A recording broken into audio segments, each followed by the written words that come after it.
Bugün Ümid bizə ev dovşanı, Məsumə bal arıları, Nurcan Nuray bazıları, tutuquşu haqqında, Ləman ev pişiyi haqqında, Arzum ev göyərçinləri haqqında, Uğur isə qarışıq haqqında məlumat təqdim edəcək.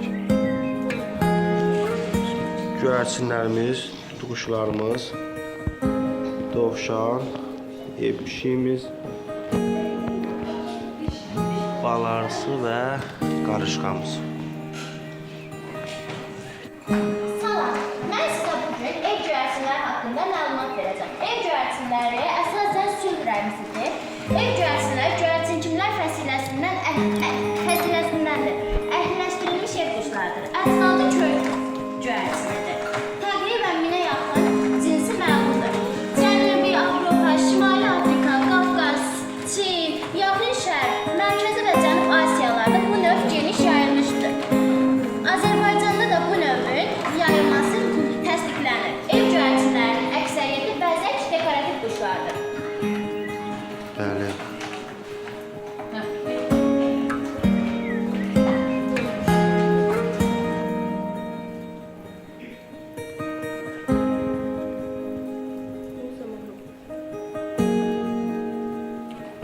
Bu kuşlar Nilüfer adlanan növdəndir. Onlar tutuquşu ailesine məxsusdur. Dünyada en çok sevilen ve evde saklanılan tutuquşu növlərindən biridir. Təxminən 10-20 il yaxşı qulluqla 25 ilə qədər yaşaya bilər. Uzunluğu təxminən 30 sm, çəkisi 80-120 qram, mehriban, ağıllı, tez öyrənən və insanlarla ünsiyyəti açıqdır. Nilüfer tutuquşularında erkəklərin yanaqlarındakı narıncı ləkə daha parlaq olur və onlar daha çox cəhcəh çəkilir. Dişilərin dərəcələri bir az solğun olur, quyruqlarında isə xırda ləkələr olur. Nimfaların əsas yemi tutuquşu yemidir. Əlavə yem olaraq təzə meyvə, az miqdarda alma, armud, üzüm vermək olar. Tərəvəz olaraq brokoli, ıspanak və s. vermək olar. Qaynadılmış yumurta və darı budağı vermək olar. Saxlanma şəraitinə gəldikdə qəfəsin altındakı qab çıxarılmalı, hər gün çıxarılıb təmizlənməli, hər gün təmiz su verilməli və 1-2 saat çıxarılıb gəzdirilməlidir. Nimfalar çox sosial və mehriban quşlardır. Onlar sahibinin səsini və sifətini tanıyır. Onların adını deyə bilirlər. Nimfalar cüt halda yaşayanda bir-birlərini çox bağlanır və insanla o qədər ünsiyyət qururlar ki, tək qaldıqlarında depressiyaya düşə bilirlər. Mən sizə bugün sizə bal arıları haqqında məlumat verəcəm. Vətəni Cənubi Asiyadır və arı ailəsi bir ana arıdan 60-80 min işçi arıdan ibarət olur. Yuvaları ağac kozlarından, qaya yarıqlarından yerləşir. Ayrı-ayrı arı fərdləri təklikdə yaşayıb çoxalma qabiliyyətinə malik deyildir. Buna görə də bal arıları üçün ailə məfhumunu bioloji təsərrüfat vahidi kimi qəbul edilmişdir. Yayda əmələ gələn erkək arılar payızda tələf olunur. Yalnız ana və işçi arılar qalır. Ana arı digər arılara nisbətən daha böyük olur. Uzunluğu 20-25 mm, çəkisi isə 200 mg-dan daha çoxdur. 200 minədək yumurta qoya bilir. Arılar harda yaxşı yem olarsa onu hiss edə bilirlər və ona qulluq edən insana tanıya bilirlər. İşçi arının ömrü 50 gün olur. 17-18 günlükdə arılar artıq bala çıxarırlar.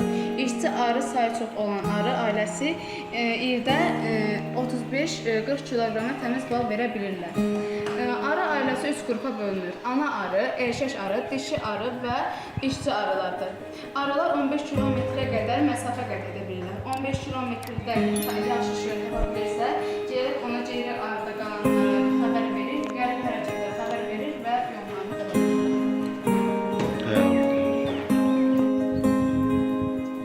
Bu cins heyvanlar dünyanın hər cinsinə aiddir. Bunların bədəni axər və bədəni qeyri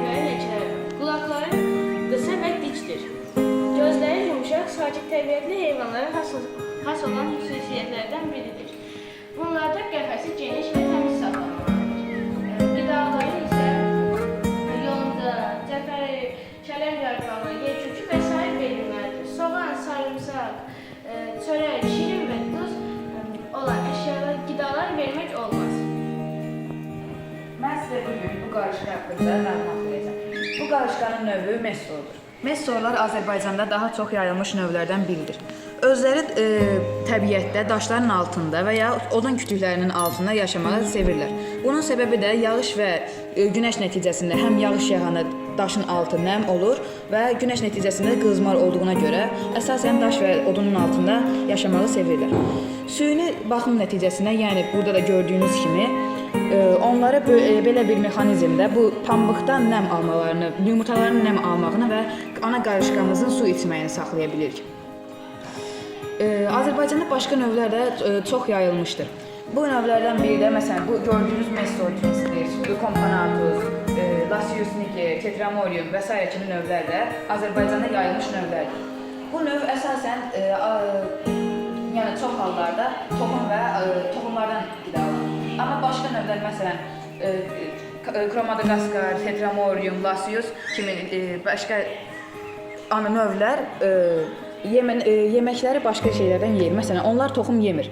Onlar əsasən ölmüş merçək, qurd və s. kimi verilir. Evdə süni baxılma nəticəsində onların ən yaxşı qida versiyonu un qurdudur. Çünki un qurdu həm proteinlə zəngin, həm də enerji ilə zəngindir.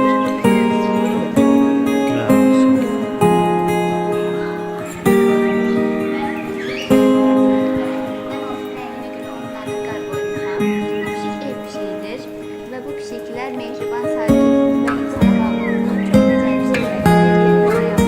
Bakımına gelince ise gündelik yemeği verilir. Mesela pişik yemi, kaynatılmış et ve başka yemekler